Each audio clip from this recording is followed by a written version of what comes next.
se si ka përfunduar ky konflikt ose nuk ka përfunduar, këtë më së miri do ta tregoj diplomacia, pra.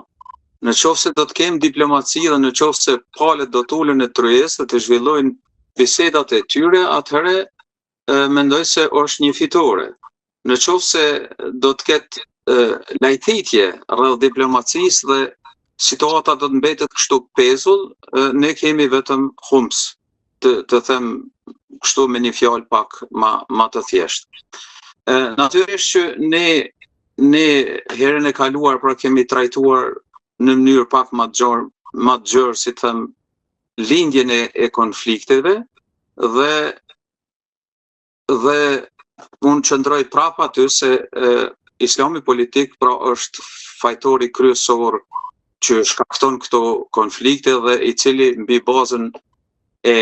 manifestit të vllazërisë muslimane pra nuk e pranon shtetin e Izraelit dhe mbi këtë bazë natyrisht se do të zhvillojnë luftra të vazhdueshme. Do t'i kasi për t'ju bërë edhe ndoshta pak opozit te kjo, ju nuk gjini asnjë faj tek Izraeli për gjithë këtë? Shiko, faji ndoshta do duhet ta organizosh një tubim tjetër mbi rrjedhën historike të krijimit të shtetit të Izraelit, mbi lindjen e sionizmit dhe natyrisht dhe sionistëve politik dhe atyre fanatik ose atyre fetar. Kjo është një çështje tjetër, pastaj në ndërhyrjen e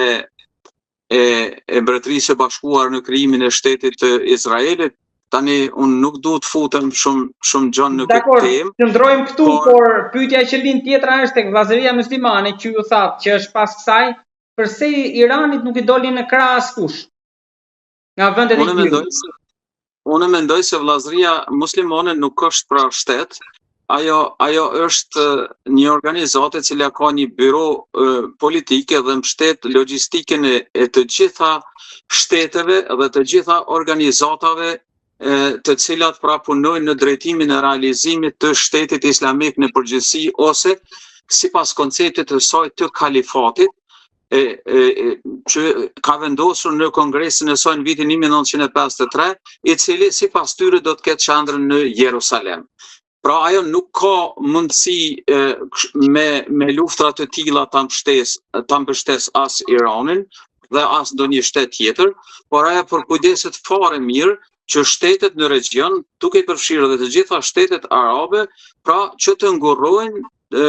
si them për nënshkrimin e ndonjë marrëveshje ose ndonjë paqe me Izraelin. Ne e dim nga historia se disa nga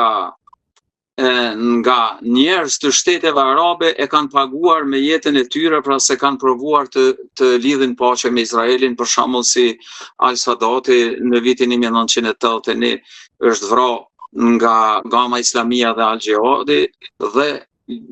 të ndihmuar këto dy organizata nga Irani, mu për shkak se kishte bën 3 vite më parë, pra kishte bën thjesht një marrëveshje të paqes me Izraelin. Pra, ata përkujdesen që gjendja të jetë vazhdimisht e tensionuar dhe natyrisht se nuk e pranojnë ekzistencën e Izraelit. Unë mund të citoj Hasan Balavin, për shembull, një historian dhe një antar i vllazërisë muslimane, antar dhe i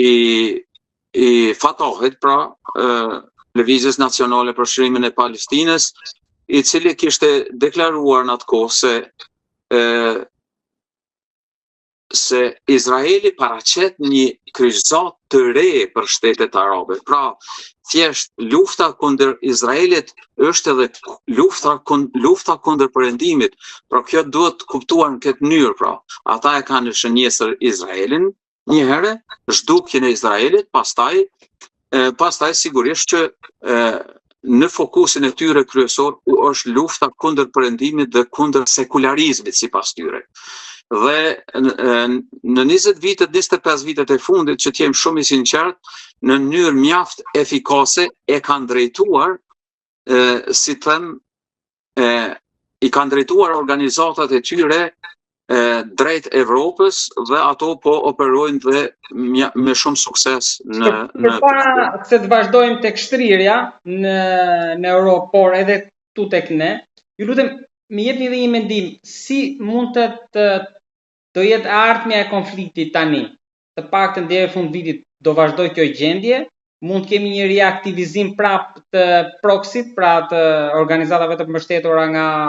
Irani, Hamasi, Hezbollahu, Houthi, apo të tjera, apo ndoshta nga krahu tjetër Izraeli, siç thonë një pjesë analizëve, mund të tentojë të destabilizojë rajonin, duke ngritur kurdët me objektiv Turqinë dhe ndarjen e saj. Ju si shikoni, cilit janë skenarët më të mundshëm? Tani Izraeli, pra ose nga themelimi i tij deri më sot ka zhvilluar mbi 11 luftra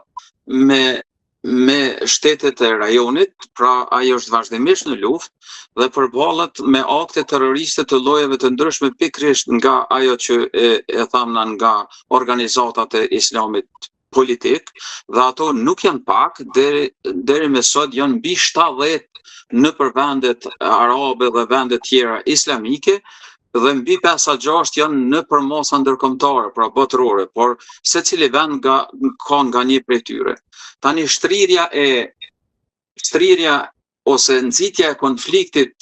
të kurdëve dhe në mes kurdëve dhe Turqisë, realisht Turqia është në konflikt me kurdët. Tani aspiratat e Turqisë për të krijuar një zonë të saj në Siri dhe diku tjetër, dhe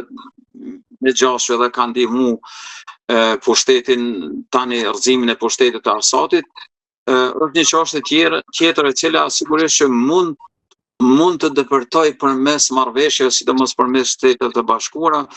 por nuk e besoj thjesht që do të ketë një konflikt